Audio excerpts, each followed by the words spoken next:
عبداللہ بن احمد بن حنبل، امام احمد بن حنبل رحمہ اللہ کی بیٹے ہیں، انہوں نے اپنے باپ سے پوچھا کہ آپ اکثر ایک بندے کا نام ذکر کرتے اپنی دعا میں، ابو الحیثم کا، کیوں؟ کون ہے وہ شخص؟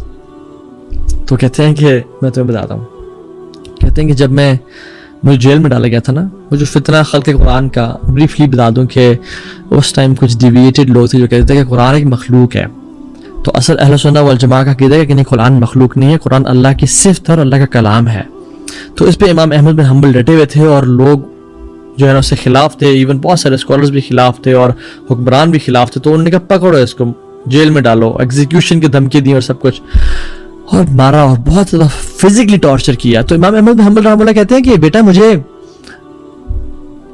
قتل ہونے کا، شہید ہونے کا ڈر نہیں تھا، وہ تو اللہ سے ملاقات ہے، اور نہ ہی مجھے ڈر تھا کہ مجھے جیل میں بند کر دیں گے، کیونکہ میں نے تو بیسکلی اللہ کی عبادت کرنی تھی، قرآن پڑھنا تھا، چاہے جیل میں پڑھوں یا گھر میں پڑھوں، مجھے کوئی ٹینشن نہیں تھی۔ اصل جو مجھے فکر تھی نا وہ ان وپس کی تھی، ان لیشز کی تھی، اور وہ ان کو ماری جاتی تھی، جو ہاتھیوں کو مارتے تھے تو ہاتھی اپنی جگہ چھوڑ کے بھاگ جاتے تھے، بڑا ظلم کیا جاتا۔ تو کہتے ہیں کہ مجھے وہ بلاتے اور لے جاتے، تو کہتے ہیں ایک دن میں یعنی بالکل ٹوٹ سا رہا تھا، اور مجھے کہا کہ آج آج تمہارا یعنی دوبارہ ٹائم آ گیا کہ تمہیں ہم فزیکلی ٹارچر کریں اور ماریں۔ تو کہتے ہیں کہ جب مجھے لے جانے لگے تو ایک شخص کہا کہ مجھے آپ جانتے ہیں اب میں کون ہوں؟ تو انہوں نے کہا نہیں۔ تو کہتے ہیں کہ انا ابو الحیثم، میں ابو الحیثم ہوں، دا انفیمس تھیف، جو یعنی نوٹوریس قسم کا جو ہے نا چور تھا، اور میں نے عرصے سے میں چوریاں کر رہا ہوں، اور عرصے سے مجھے جیل پڑی ہے، اور آج تک مجھے 18,000 لیشز پڑ چکی ہیں،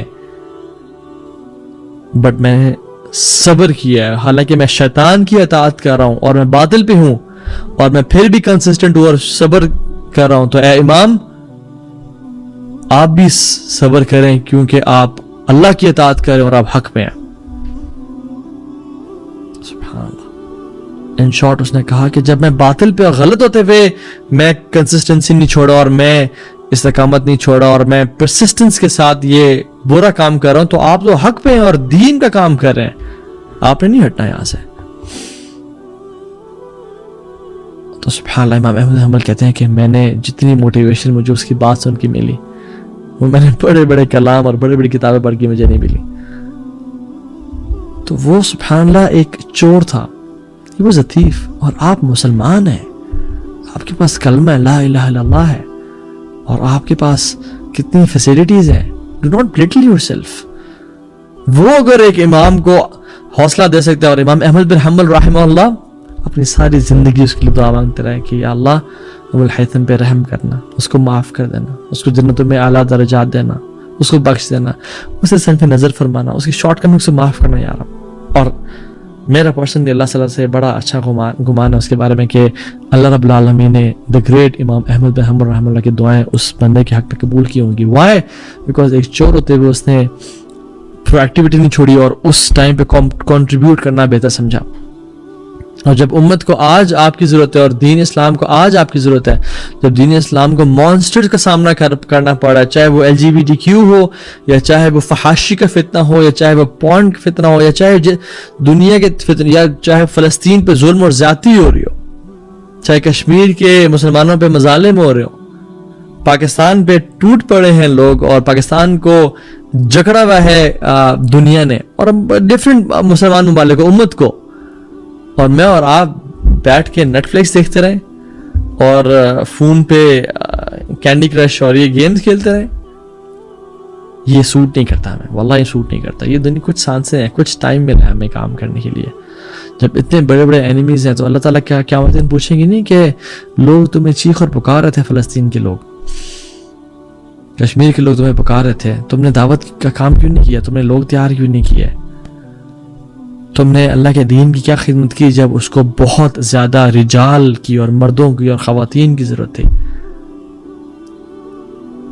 ٹھیک ہے تمہارے اندر جتنی استطاعت تم اتنا تو کرتے، کم از کم اپنے چہرے پہ داڑھی تو سجاتے، کم از کم گناہوں سے تو بچتے، اپنی فیملی پہ تو کام کرتے، وہ کیوں نہیں کیا؟ وہ تو تمہارے استطاعت میں تھا، بے شک فتح کرنا نہیں تھا تمہارے استطاعت میں، لیکن تم جتنا اسلام تم عمل کر سکتے تھے اتنا کیوں نہیں کیا تم نے؟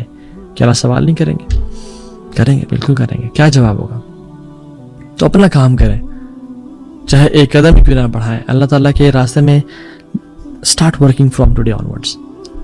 اور دوسری اگزامپل کسی امام کسی اسکالر کی نہیں بلکہ ایک چونٹی کی. اور چونٹی سلیمان علیہ السلام کے دور میں وَحُشِرَ لِسُلَيْمَانَ جُنُودُهُ مِنَ الْجِنِّ وَالْإِنسِ وَالطَّيْرِ فَهُمْ يُوزَعُونَ. سلیمان علیہ السلام کے سامنے جنود لشکر تھے، جنوں کے اور انسان کے اور پرندوں کے، سبحان اللہ، حیوانات نمات ہر چیز سامنے تھے، اور ان کے سامنے ہمبل تھے اور جمع ہوتے تھے. تو اتنی لارج آرمی اور سلیمان جا رہے ہیں. تو جب گزرنے لگے تو آگے چونٹی ایک ان سب میں سے ایک چونٹی بولی کہ سلیمان علیہ السلام آ رہے ہیں اور ان کے شاید علم میں نہیں ہمیں کچل دیں گے. اور اس چونٹی نے اپنے پورے قبیلے کو اس پرویکٹیوٹی کی وجہ سے لیزینس نہیں اختیار کی. میں کون ہوں؟ میں کیا کر لوں گی؟ میرے یہ بولنے سے اناؤنسمنٹ کرنے سے کیا فرق پڑ جائے گا؟ کون نہیں. چونٹی نے اپنی امپورٹنس کو فیل کیا، اپنے آپ کو بلیٹل نہیں سمجھا، اور اس کی وجہ سے دیکھیں سبحان اللہ. میں بتاؤں میں شاید یہاں سے آفس آتے ہوئے میں نے گاڑی کے نیچے پتہ نہیں کتنی چونٹیاں مار دی ہوں، ٹھیک ہے. تو مین مقصد چونٹیوں کی جان بچانا نہیں تھا، مین مقصد اللہ تعالیٰ نے قرآن میں پیغام دینا تھا کہ جب چونٹی اپنا مقصد پورا کر رہی ہے اور اس نے اپنے آپ کو بلیٹل نہیں سمجھا اور پھر بھی اناؤنسمنٹ کی تم تو اشرف المخلوقات ہو، تم تو مسلمان ہو، تمہارا نام تو عبداللہ، احمد، عائشہ، فاطمہ ہے، تم کیوں ایسے سمجھتے ہو کہ میں کیا کر سکتا ہوں اس امت کے لیے؟ So don't be like an average Muslim. Live to eat and eat to live, live to work and work to live, 9 to 5. اپنے چھوٹے چھوٹے سیلفش ویژن کی میری اتنی سیلری مل جائے، اتنا گھر بنا لوں، ایک گاڑی لے لوں. نہیں، رائز ابو دیٹ.